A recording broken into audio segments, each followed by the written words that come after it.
আজকে এই ভিডিওর মাধ্যমে আপনাদেরকে দেখানোর চেষ্টা করব এসিতে আসলে আগুন কেন ধরে এবং হচ্ছে এসির কম্প্রেসার কেন নষ্ট হয়ে যায়। এই ভিডিওর মাধ্যমে আপনাদেরকে আসলে সেটা দেখানোর চেষ্টা করব এবং যদি এই সমস্যাগুলো হয়, আগুন ধরে যায় বা এসির টার্মিনাল যদি পুড়ে যায়, সেটা কিভাবে রিপেয়ারিং করবেন এবং কিভাবে চেক দিবেন যে কম্প্রেসারটা আসলে ঠিক আছে কিনা, আপনাদেরকে এই ভিডিওর মাধ্যমে আমি দেখানোর চেষ্টা করব।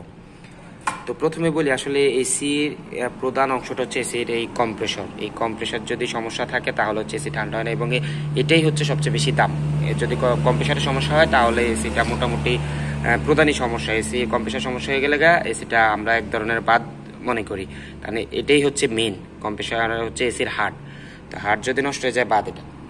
তো এই কম্প্রেসারকে আসলে ভালো রাখার কিছু সিস্টেম আছে, সেটা মেইন হচ্ছে সার্ভিসিং। আপনি যদি এসির রেডিয়েটর, কন্ডেন্সার এবং চেম্বার এগুলা সবসময় ক্লিন করে রাখেন, প্রতি বছর আপনার ইউজের উপরে যদি আপনি এটাকে ক্লিন করে রাখেন তাহলে হচ্ছে কম্প্রেসারটা ভালো থাকে।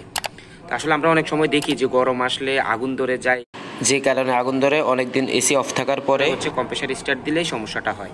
এটা আসলে একটা মেকানিক্যাল এবং ইলেকট্রিক্যাল অপশন থাকে এটার ভিতরে। এটা হচ্ছে ইলেকট্রিক্যাল কয়েলের ইলেকট্রিক যখন কানেকশন দেয় তখন হচ্ছে মেকানিক্যাল অপশনটা চালু হয়। তো এটার ভিতরে তেল থাকে, অনেক দিন বসে থাকলে দেখা যায় যে এটা জ্যাম হয়ে যায়।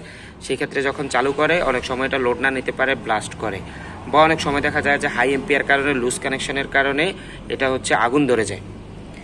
তো আমার এখন এই যে এইটা একটা হচ্ছে উইন্ডো এসি, এটা হচ্ছে মিৎসুবিশি ব্র্যান্ডের একটা উইন্ডো এসি। এই এসিটার সমস্যাটা হচ্ছে এটার যে কম্প্রেসারের যে ইলেকট্রিক কানেকশনটা, এই কানেকশনের তারগুলো পুড়ে গেছে। এই যে দেখেন, এই তারগুলো একদম পুড়ে গেছে, এই যে এই তারগুলো সব পুড়ে গেছে।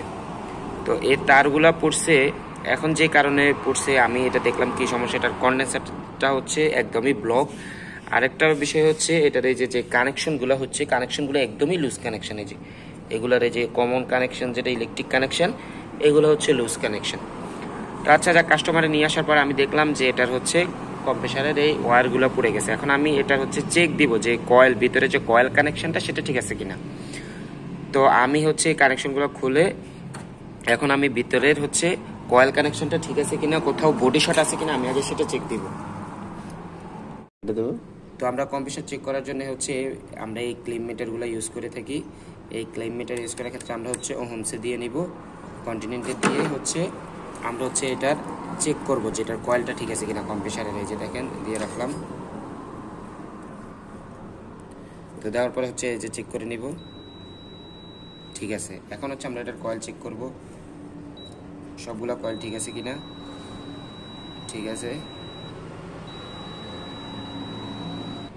তো কম্প্রেসারটাকে যদি ভালো রাখতে চান এবং এসিটা যদি অনেকদিন সার্ভিস পেতে চান তাহলে হচ্ছে এসিটাকে সময় মতো সার্ভিসিং করিয়ে নেবেন।